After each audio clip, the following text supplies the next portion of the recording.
જૂનાગઢના ભેંસાણ તાલુકાના સુપ્રસિદ્ધ યાત્રાધામ પરબધામ ખાતે અષાઢી બીજની ઉજવણી કરવામાં આવી હતી। પરબધામના મહંત કરશનદાસજી બાપુના સાનિધ્યમાં ભક્તિભાવ અને હર્ષોલ્લાસ સાથે ઉજવણી કરવામાં આવી। સવારે 7:30 વાગે પૂજ્ય કરશનદાસજી બાપુના હસ્તે નિશાન પૂજન અને ધ્વજારોહણ સાથે અષાઢી બીજની ઉજવણીની શરૂઆત થઈ।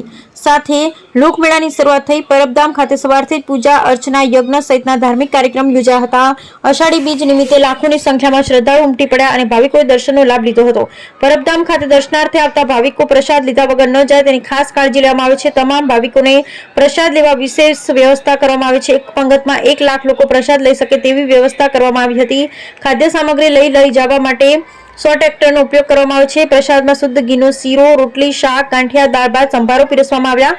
પરબધામ ખાતે અષાઢી બીજની ઉજવણીમાં ભાવિકોને ધર્મની સભામાં સાથે મેળામાં મનોરંજન પણ મળે છે। વિવિધ રાઇડ્સમાં બેસી બાળકો યુવાનો મેળાની મોજ માણે છે। અષાઢી બીજના દિવસે પરબધામ ખાતે મોટી સંખ્યામાં ભાવિકો ઉમટી પડતા હોય છે। જિલ્લા વહીવટી તંત્ર અને પોલીસ તંત્ર દ્વારા પણ વિશેષ બંદોબસ્ત ગોઠવવામાં આવ્યો છે।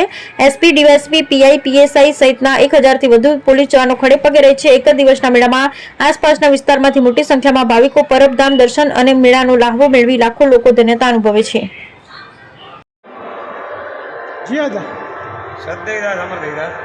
હું શાસ્ત્રી પ્રવીણચંદ્ર જોશી પરબધામ।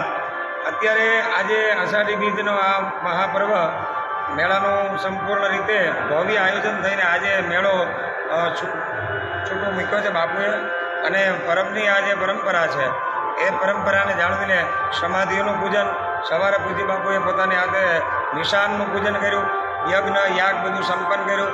લાખોની મેદનીમાં અત્યારે આંબાવાડિયામાં રસોઈ, પ્રસાદ, ભોજન અને ભજન આ ત્રિવેણી સંગમ સાથે અત્યારે ભવ્યાથી ભવ્ય મેળાનું એટલું બધું આમ કે જોર છે। ચારે બાજુ અત્યારે જનમેદની કંઈ સમાધિ નથી અને આ પરબની એક જે પરંપરા છે એ પરંપરાને પૂજ્ય કરશનદાસ બાપુએ જાળવી અને આ મેળાને આ વખતે ગર્વ લઈ એવો મેળો અહીંયા પરબની અંદર ઉપસ્થિત રહ્યો છે અને બહુ સુંદર રીતે સુવ્યવસ્થા સારી રીતે જન સમુદાયે પણ પોતાનો સપોર્ટ આપીને સનાતન ધર્મના જય જયકાર સાથે પરબના પીરની જે ખાસ કરીને અષાઢી બીજનું મહત્વ અને ખાસ કરીને આ પરબની જે પરંપરા દેવીદાસ બાપુ અને અમરમાના વખતથી ચાલે છે એ પરંપરાને લઈને અત્યારે આ સનાતન ધર્મના ઉજળા નામને મોડું આપી અને આજે આ પર્વ એટલું બધું સુંદર રીતે ઉજવાઈ રહ્યું છે।